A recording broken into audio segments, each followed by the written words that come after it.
সাকিব বাদ দাও না, আর কত সাকিব না, সাকিবের একটা কথা উত্তর দেবো না, এগুলি কোনো ছবিই না, এখন এটা বলতে হয়। এগুলি কি আমাকে বলো, ওকে ছাড়াও ছবি বানায় হিট করতে পারি, তাহলে ওর পিছনে দৌড়াবো কেন? আমার আত্মসম্মানে লাগে, আমি তাকে 1 কোটি টাকা দেবো, আমি তাকে তৈরি করেছি।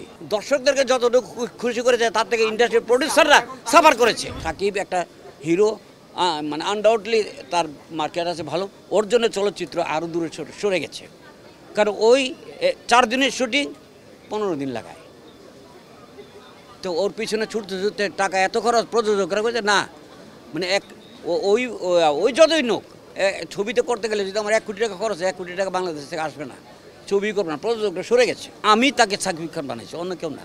আমার প্রথম ছবি যখন শুটিং করি তখন কইতেছে যে আঙ্কেল এই ছবিটা যদি হিট হয়ে যেত তাহলে আমি কিছু একটা করে খেতে পারতাম। আমি বলছি ঠিক আছে তুই থাক, যাস নে, এখানে থাক, আমি চেষ্টা করেছি, হয়ে গেছে।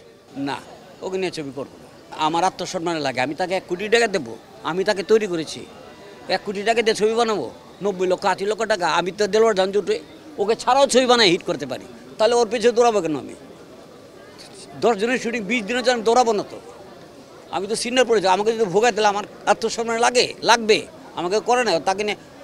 তাকে নিয়ে 4-5টা ছবি করেছে, যখন সে সাকিব না, আমার ছবি দিয়ে সাকিব হয়েছে একটা ছবি, ওকে নিয়ে ছবি করবো না, চলচ্চিত্র ছেড়ে দেবো প্রয়োজনে। আমি তো আর্টিস্ট তৈরি করতে পারি, আমি মান্নাকে তৈরি করেছি, আমি জসিমকে তৈরি করেছি, আমি ওই আরও অনেকের তৈরি করেছি,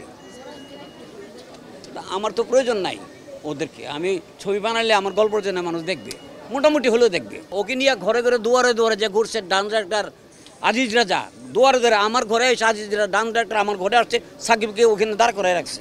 আমি ওইটা কারি নিয়ে আসত, কয় যে এরে আমার ছবিতে নিয়ে আনো, না এরকম পাতলা হ্যাংলাদের ছবি করছে, যাও নিয়ে যাও। ঘরে ঘরে গেছে আজিজকে তো ভুলে গেছে। আমার একটা ছবি ছিল প্রেম গীত, আজকে থেকে 25 বছর 26 বছর আগে, হ্যাঁ, রিলিজ করেছিলাম। তখন কিন্তু মান্না ছিল, ফারুক ছিল, নায়ক আলমগীর ছিল, রুবেল ছিল, সালমান শাহ ছিল, সবাই ছিল। আমার এই ছবিতে ওই নতুন একটা মেয়ে গানছিলাম, লিমা, আর নায়ক হিসেবে আনছিলাম ওমর সানিকে। ওর আগে একটা চলচ্চিত্র রিলিজ হয়েছিল, এখন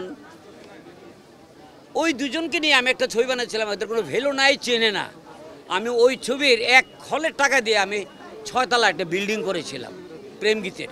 1 হলে 2 বছর চলেছিল, তখন কিন্তু অনেক ভ্যালুওয়ালা আর্টিস্ট ছিল, এখন ভ্যালুওয়ালা আর্টিস্ট তো নাই, ওই আছে, শুধু ওই আছে, সে ভালো হিরো, এর মধ্যে কোনো ডাউট নাই। ওই আমাদের ইন্ডাস্ট্রিকে সে দর্শকদেরকে যতটুকু খুশি করেছে তার থেকে ইন্ডাস্ট্রির প্রডিউসাররা সাফার করেছে। এগুলি কোনো ছবিই না, এখন এটা বলতে হয়। এগুলি কি আমাকে বলো, একটা ছবি দেখে আমাকে বলো যে আমি এর ভিতরে এই পাইছি, এই গঠনমূলক জিনিস পাইছি, এটা পাইছি, ওটা পাইছি, আমাকে বলো ওর ছবিগুলি বিনোদন, হ্যাঁ বিনোদন।